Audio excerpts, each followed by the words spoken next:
téléspectateurs de la radio et télévision Tambara, vous pouvez désormais suivre votre chaîne de télévision préférée Tambara sur le satellite Badrsat 7, angle 26 degrés Est, fréquence 11010, polarisation verticale, symbole REC 27500.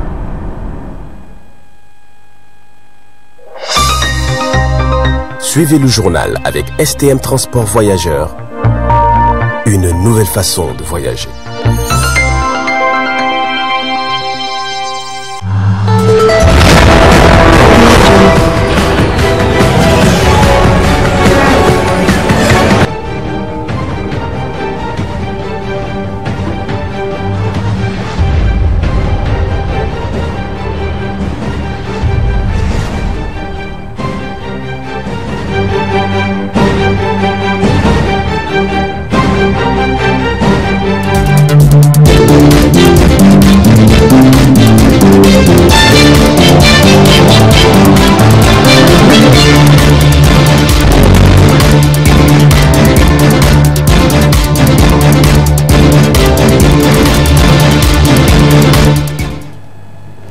Bonsoir et bienvenue à cette édition du soir sur la télévision Tambara.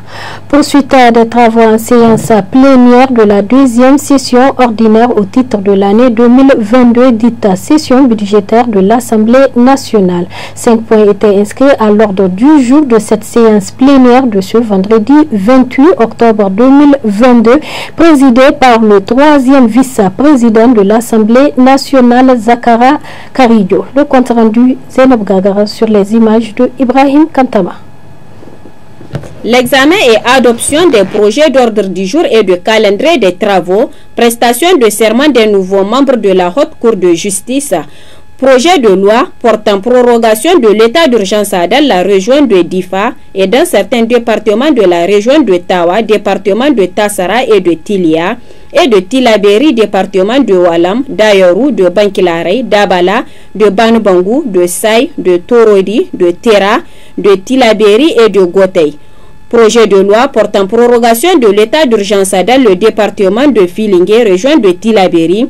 Projet de loi portant prorogation de l'état d'urgence dans les départements de Baleara et de Kolo, région de Tilaberi. Sont les 5 points inscrits à l'ordre du jour de cette séance plénière de ce vendredi 28 octobre 2022. Après l'adoption des projets d'ordre du jour et de calendrier des travaux, ainsi que la prestation du serment de M. Manou Salaou, nouveau membre de la Haute Cour de justice devant les parlementaires, en présence du commissaire du gouvernement, ministre de l'Intérieur et de la décentralisation, M. Hamadou Adamou Souley. Le premier projet de loi portant prorogation de l'état d'urgence dans la région de Difa, dans certains départements de la région de Tawa et de Tilaberi a été voté avec 54 voix pour, 0 contre, 0 abstention.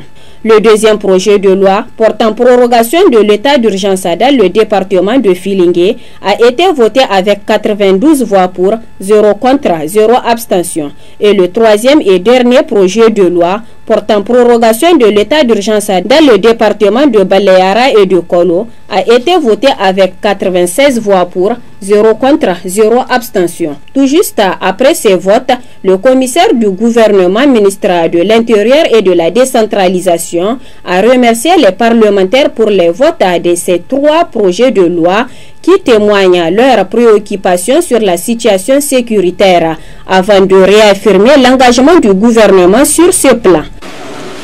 L'Assemblée nationale prend au sérieux la situation sécuritaire de notre pays. Le gouvernement, par ma voix, s'engage avant l'expiration des 3 mois. Nous allons vous dire exactement comment la situation se présente.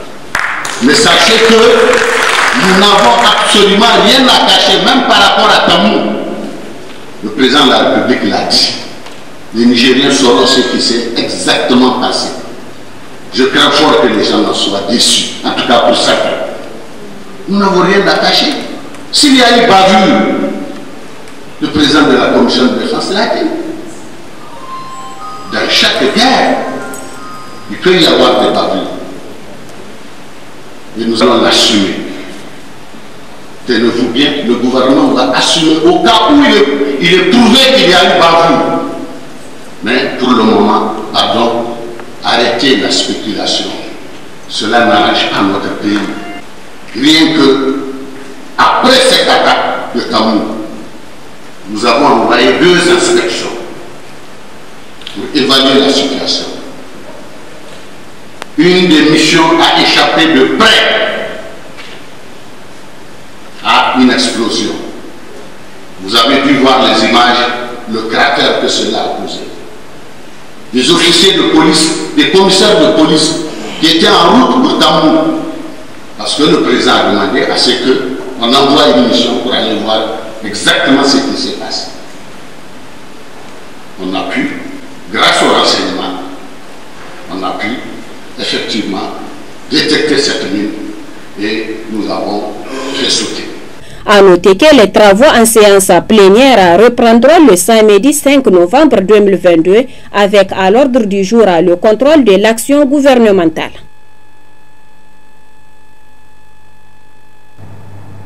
Suivons à présent le moment fort à l'Assemblée nationale avant le vote des projets de loi.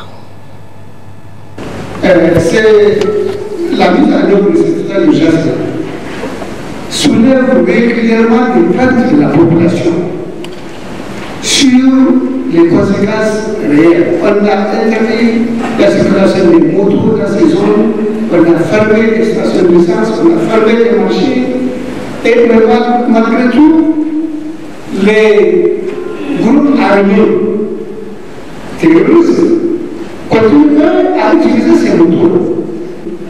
Donc il est vraiment normal que la population de ces régions-là et la population nigérienne en général, et nous, les représentants de cette population-là, qu'on demande des comptes pour nous expliquer ce qui se passe.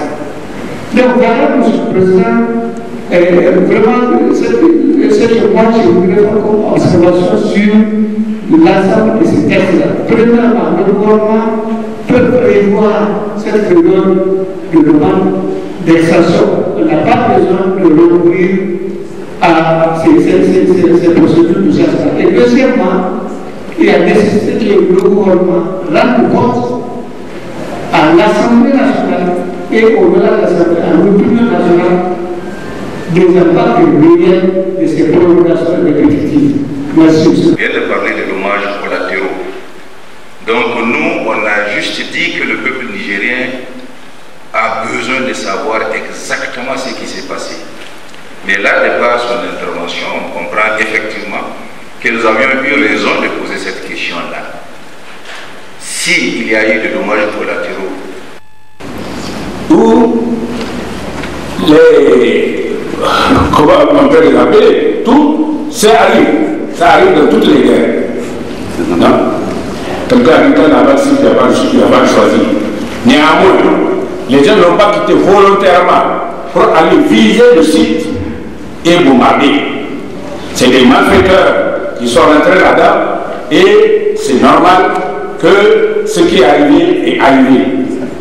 Sauf si ceux qui ont posé la question ont des suspicions en bas.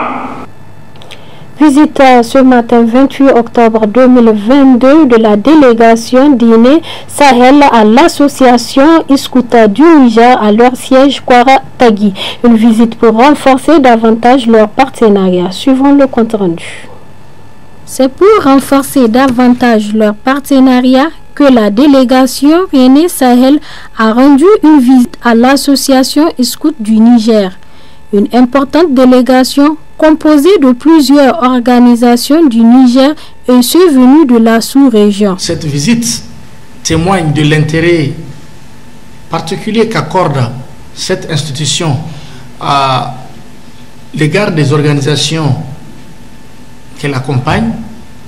Et nous, au niveau de l'équipe nationale de l'association des scouts du Niger, c'est une opportunité de vous accueillir de notre manière, pour vous témoigner de notre reconnaissance vis-à-vis d'Irénée Sahel pour les multiples actions dont nous avons bénéficié.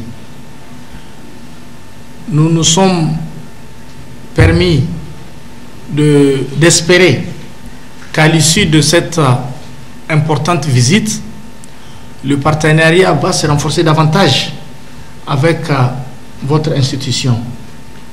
Le scoutisme étant un mouvement qui évolue le jour au jour avec les contextes, Irénée peut nous apporter toute la contribution dont nous espérions pour répondre aux besoins spécifiques des populations qui sont les principaux bénéficiaires de nos actions.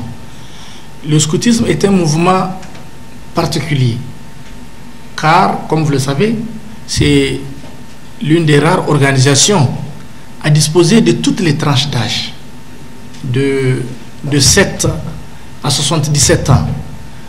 Je pense que c'est un atout qu'il faut capitaliser. C'est un mouvement qu'il faut utiliser pour atteindre un certain nombre d'objectifs. C'est la première fois que nous recevons une aussi forte délégation avec plusieurs sensibilités.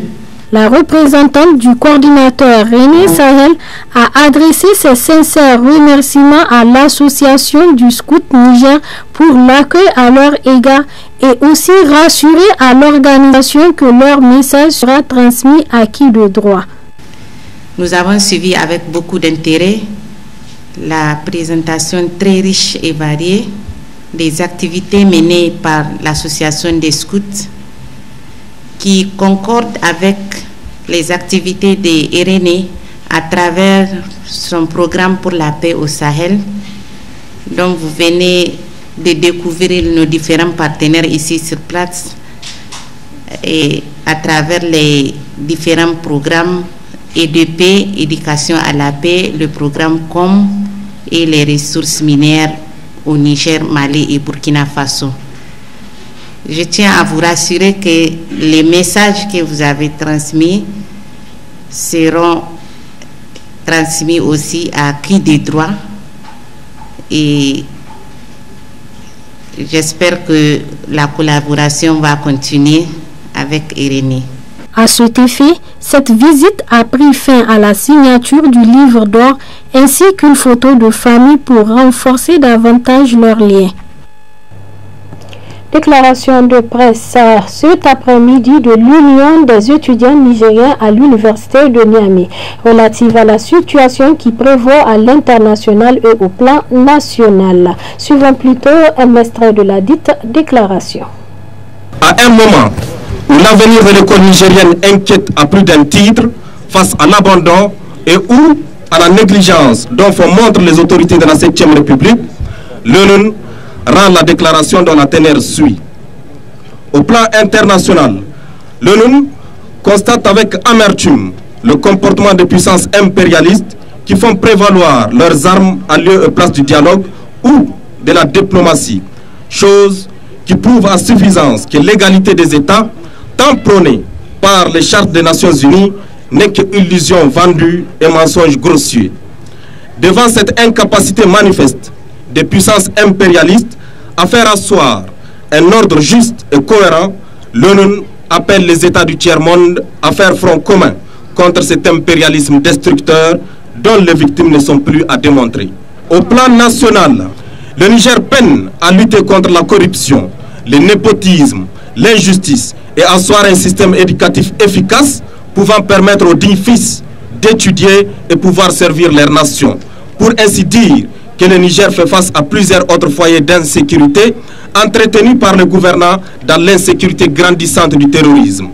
Face à toutes ces situations d'insécurité que vivent les populations nigériennes dans leur âme et dans leur chair, notamment à Tillabéri et à Difa, le comité exécutif de l'ONU, tout en apportant son soutien aux forces de défense et de sécurité, demande aux autorités de la 7e République d'équiper et d'accompagner dignement les forces de défense et de sécurité et dénicher le terrorisme hors de notre territoire. Face au drame survenu à Tamou, tout en présentant ses condoléances à toutes les familles endeuillées et en souhaitant prompt rétablissement aux blessés victimes, les étudiants nigériens à l'université de Niamey exigent du gouvernement des informations réelles et que toute la lumière soit faite à propos de ces événements tragiques. Le comité exécutif de l'ONU suit avec attention les manifestations des organisations de la société civile d'Agadez demandant l'augmentation du pourcentage qui doit revenir au Niger dans les prochaines exploitations.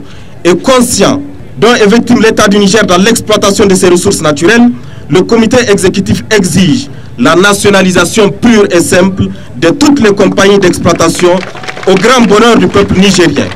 Car les ressources du Niger doivent profiter en premier lieu aux Nigériens et non à d'autres personnes qui sont étrangères. Il faut rappeler qu'en plus de toutes ces situations de misère caractérisées, l'école nigérienne est aussi abandonnée dans des crises inédites, malgré les promesses faites lors de l'investiture du premier magistrat, qui était lui-même enseignant avant d'embrasser la carrière politique. Le comité exécutif ainsi exige, et cela sans condition, l'abrogation pure et simple de l'arrêté du ministère des Enseignements supérieurs, de la Recherche et de l'Innovation portant suspension des prestations de cours en cas d'éventuelle grève et à la militarisation des campus universitaires. Le comité exécutif exige le paiement sans délai des bourses en souffrance, notamment les reliquats de la deuxième bourse, la troisième bourse et la bourse de vacances, ainsi que le paiement sans délai des subventions. La misère dans laquelle sont abandonnés les étudiants à l'université Abdou Moumouni de Niamey inquiète à plus d'un titre. Si seulement le terme cimetière des vivants pourrait exister, ça aurait été le terme le plus approprié pour qualifier la situation dans laquelle végètent les étudiants à l'université Abdou Moumouni de Niamey. Imaginez un temps soit peu 18 bus, dont d'ailleurs la plupart sont en panne, pour un nombre de plus de 40 000 étudiants. Ainsi, le comité exécutif de l'ONU exige la dotation de crews en bus suffisant afin de permettre à ces derniers d'être transportés en toute dignité. Moins de 2500 lits pour un nombre de plus de 40 000 étudiants. Comment un étudiant venu de Tesker, de Dirkou ou de Gouré qui se retrouve sans lit, sans chambre, sans bourse et sans subvention peut-il avoir le courage de poursuivre ses études supérieures? Nous rappelons au gouvernement que les fils dignes nigériens qui abandonnent leurs études pour toutes ces situations sont nombreux. Alors il va falloir à ce que cela s'arrête. C'est pourquoi, tout en interpellant le gouvernement sur sa responsabilité, en affirmant toute sa disponibilité pour le dialogue, le comité exécutif de l'ONU exige la reprise des activités de tous les chantiers suspendus et la mise à disposition des étudiants de nouvelles cités annexes afin de leur permettre de se sentir dans la sécurité minimum et pouvoir vaguer à leurs préoccupations académiques. La consommation des jus naturels est conseillée pour la préservation de la santé de la population. Ainsi, pour encourager la population à la consommation des jus de fruits 100% naturels, l'entreprise Kani, qui siège à Cotonou, offre à la population du Niger et de la sous-région l'opportunité de consommer naturel. Découvrons plutôt le jus Kani dans ce reportage réalisé par Zainab Gagara et Abdulmoumouni Abdraman.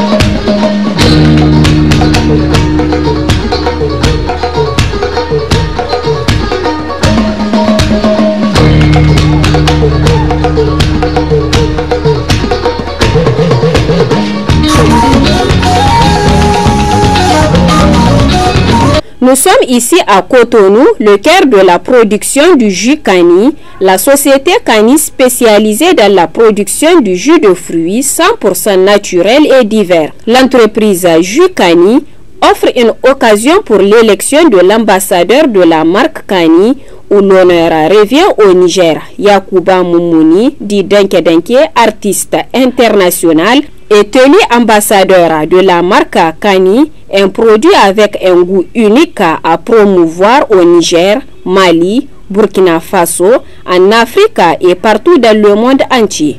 Dans combien de pays sont présents les jus de fruits Kani? Je sais qu'en dehors d'ici, il y a le Niger, il y a le Burkina et il y a le Mali. Mon impression elle est grande ce soir. Les prestations qu'il a eu à développer, sa culture générale nous ont tellement émus et il a vraiment comblé nos attentes. Quant à ce qui concerne surtout ses plans d'action À ce titre que nous lançons un appel vibrant à tous les artistes de l'Afrique pour vendre les produits que nous avons au pays. Dieu seul sait, en Afrique, nous avons assez de richesses. Mais pour défaut de ventilation, pour défaut de publicité, ça dort, ça ne se vend pas. Parce que pour vendre, il faut les sortir, il faut porter le flambeau, leur nom, très loin. C'est bon, c'est vous.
Yacouba Moumouni répond à l'inspiration de l'entreprise Kani, affirme le directeur commercial et communication marketing de l'entreprise Kani. L'organisation n'a pas été facile dans son ensemble, c'est vrai.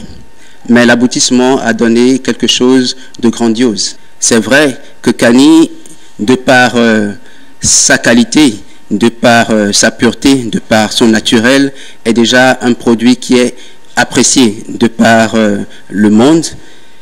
Mais la qualité de l'ambassadeur donnera plus de visibilité à la marque Kani. Parce que nous ne produisons pas seulement des jus de fruits, mais nous faisons beaucoup d'autres produits.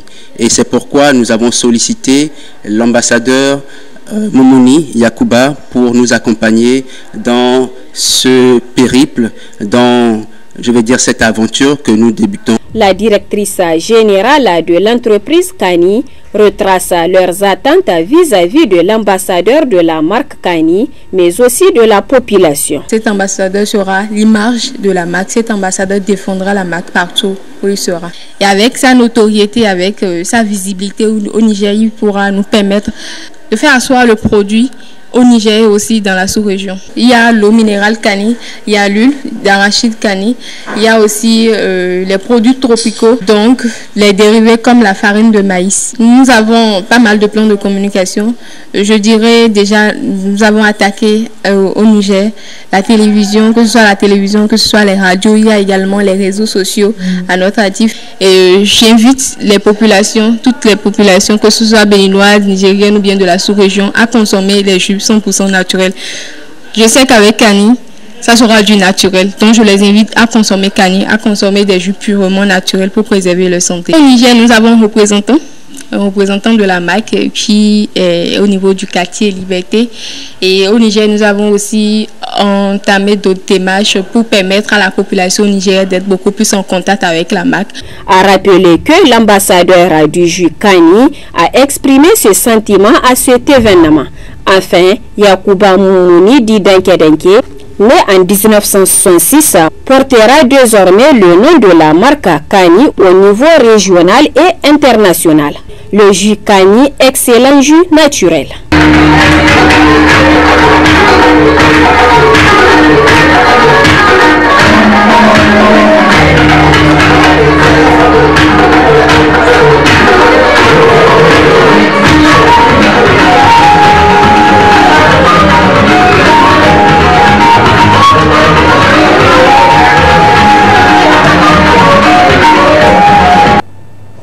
La fistule génitale féminine est l'une des liaisons les plus graves et les plus dangereuses susceptibles de survenir lors des accouchements.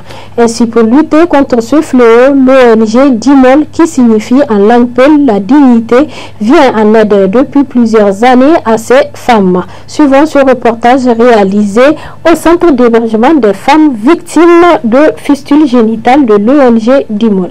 Très bonne réception, au revoir.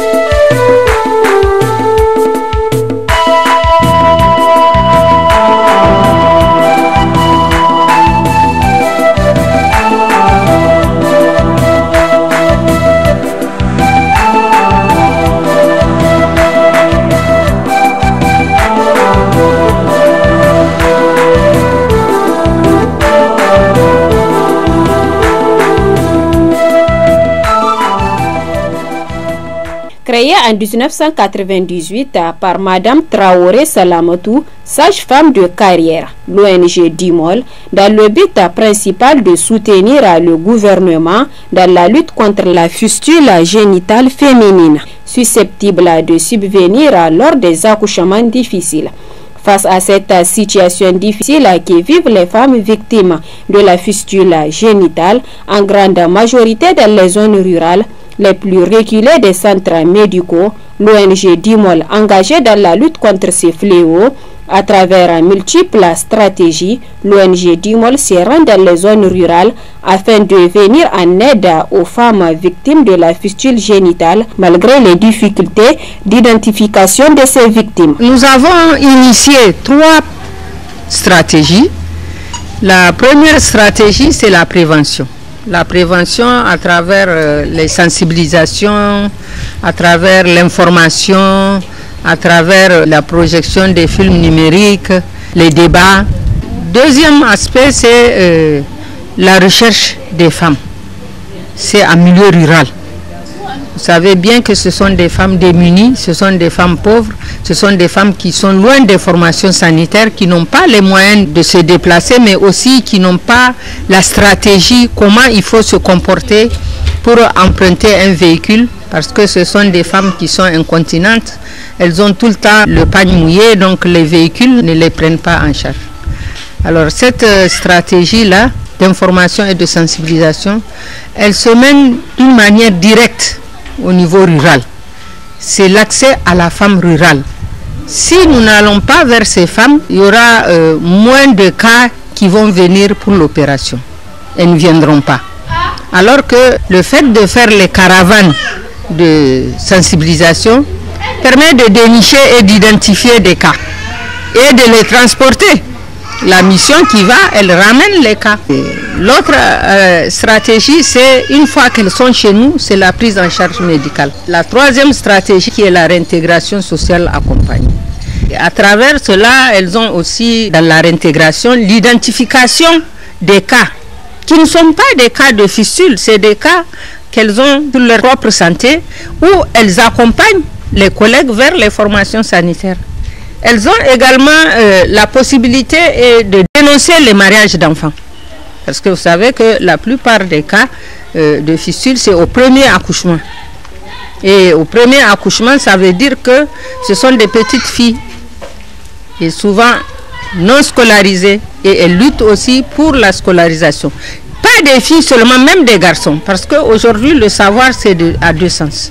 Donc, elles sont, en tout cas, nanties pour pouvoir faire beaucoup de sensibilisation. Et l'autre aspect, c'est l'autonomisation économique. Et ces femmes, nous menons une activité importante pour qu'elles soient autonomes. Parce que c'est la pauvreté qui a prévalu pour qu'elles soient victimes. Et maintenant, à travers l'appui que nous avons au niveau de l'UNFPA, au niveau du REF, on essaie de leur dire de fructifier les fonds à travers les activités génératrices de revenus, pour qu'elles puissent, demain, si elles doivent revenir pour une prochaine césarienne ou des soins ou des consultations, qu'elles n'attendent pas de quelqu'un, qu'elles puissent elles-mêmes subvenir à leurs besoins. D'éviter de faire des accouchements à domicile. Il faut qu'elles se prennent en charge dès qu'elles savent qu'elles sont en grossesse pour les consultations prénatales et pour accoucher dans les formations sanitaires. Et qu'elles aillent vite. Plusieurs dispositions ont été prises par l'ONG DIMOL grâce à son centre d'hébergement des femmes victimes de fistules génitales, explique la gestionnaire de l'ONG. Dès qu'elles arrivent du village, nous les prenons au niveau de l'agence de voyage. Une fois qu'elles sont là, elles ont nos coordonnées, donc elles nous appellent, le véhicule va les chercher au niveau de l'agence de voyage. On les amène directement ici. Dès qu'elles sont arrivées, elles sont enregistrées. Elles ont la chambre qu'on leur donne, le lit, le nécessaire pour leur séjour. Comme c'est un centre où il y a beaucoup de femmes, elles travaillent ensemble. Que ce soit du côté manger, côté toilette, tout c'est elles qui prennent en charge. Donc durant son séjour ici, au niveau du CNRFO, qui est notre grand centre où on fait les opérations, si elle arrive avant un vendredi, on attend le vendredi pour l'amener vers le centre, le CNRFO, où elle va être consultée. Vous savez, quand on dit de rassembler du monde, même si ce ne sont pas que des femmes, il y a toujours des problèmes. Mais vu que nous avons des statuts et règlements, dès qu'elles arrivent, on leur explique comment est-ce qu'il faut vivre dans le centre. Ici, on leur dit qu'elles sont en famille. Donc quand on dit famille, on dit tolérance. Et dès qu'elles sont là, après, elles s'habituent, elles deviennent des amies. Quand on vient pour une intervention, il faut être patiente. Non seulement à notre niveau, elles vont être avec nous pour les sensibilisations. Tous les jours, on répète la même chose, que ce soit les sensibilisations sur la fistule, sur l'hygiène, sur leur alimentation, sur le comportement. Donc, on fait ça tous les matins. On a une sage-femme qui fait les sensibilisations. Donc, une fois qu'elles sont admises au niveau du centre du CNRFO, où elles doivent être opérées, là-bas aussi, elles doivent être patientes. Parce qu'il n'est pas dit que dès qu'elle est là, qu'elle va subir l'opération. Non. Elle peut attendre encore 2 semaines à 1 mois pour avoir l'intervention. Donc une fois qu'elle est opérée, normalement elle revient dans le centre d'hébergement du DIMOL, où elle va être accompagnée en lui donnant une formation d'AGR. Dans ce centre d'hébergement des femmes victimes de fistules génitales de l'ONG DIMOL, vivent des femmes qui souffrent du mal, notamment de la fistule génitale, et ce dont l'opération a été une réussite, en témoignent les victimes. Je suis venue de Zibanfiti, un village situé de la commune rurale de Simiri. Je suis atteinte de la fistule génitale. Nous sommes très bien prises en charge ici. Je suis de Douchi, mais nous habitons ici à Niamey au quartier Bukoti. J'étais atteinte de la maladie de fistule génitale, mais je suis guérie maintenant. Je remercie le bon Dieu et je remercie l'ONG DIMOL. Qu'Allah les récompense. On m'a appris beaucoup de choses, comme la couture, la préparation des parfums, des savons et beaucoup d'autres choses. Malgré les multiples efforts de l'ONG DIMOL sur la prise en charge des victimes et leur contribution pour l'autonomisation de ces femmes, ce centre fait face à de multiples difficultés, dont entre autres le problème de moyens de déplacement qui va permettre à ces femmes de se rendre au grand centre, d'où le cri de cœur de la présidente de l'ONG DIMOL. Une femme qui est guérie sans accompagnement ou sans le minimum de connaissances sur ce qui lui est arrivé, c'est comme un danger public. Parce que le prochain accouchement, comment ça va se passer? Comment elle doit se comporter? Qu'est-ce qu'elle doit faire? Qu'est-ce qu'elle ne doit pas faire?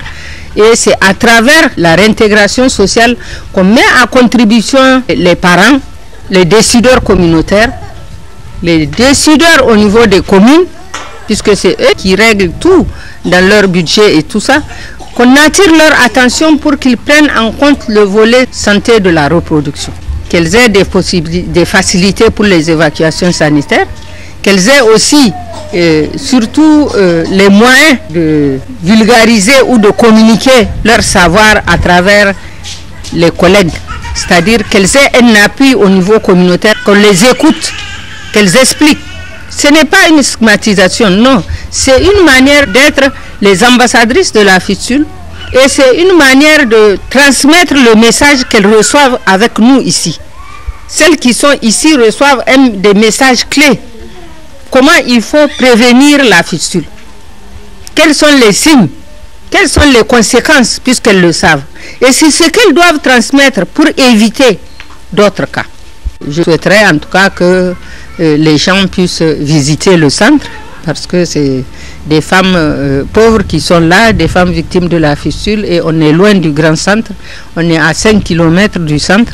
C'est là où on fait les opérations. Ici, c'est l'hébergement des femmes pour les formations, pour le renforcement des capacités en autonomisation économique et aussi en leadership.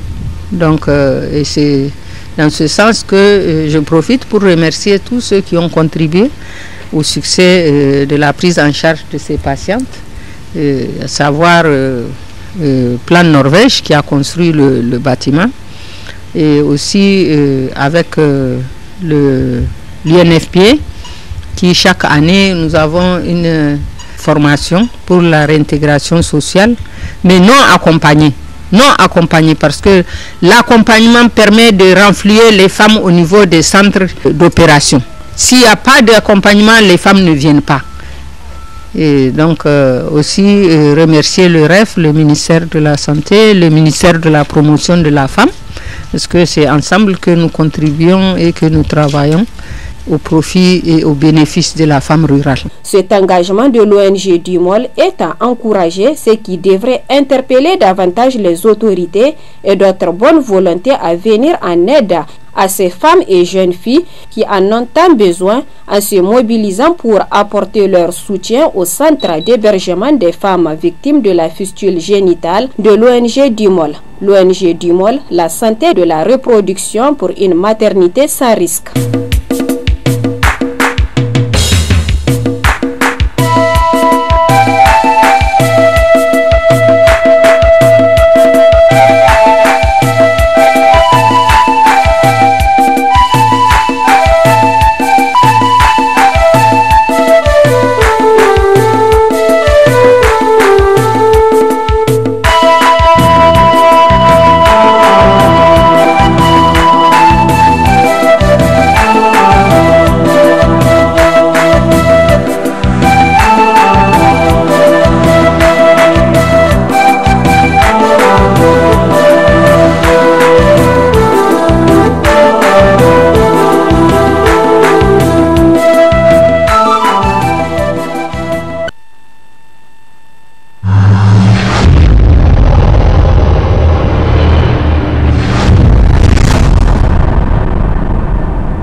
De la radio et télévision Tambara, vous pouvez désormais suivre votre chaîne de télévision préférée Tambara sur le satellite BadrSat 7, angle 26 degrés Est, fréquence 11010, polarisation verticale, symbole RED 27500.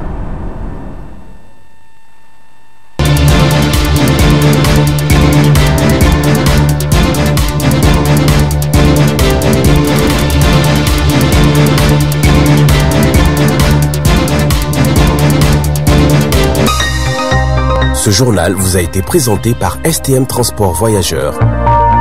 Une nouvelle façon de voyager.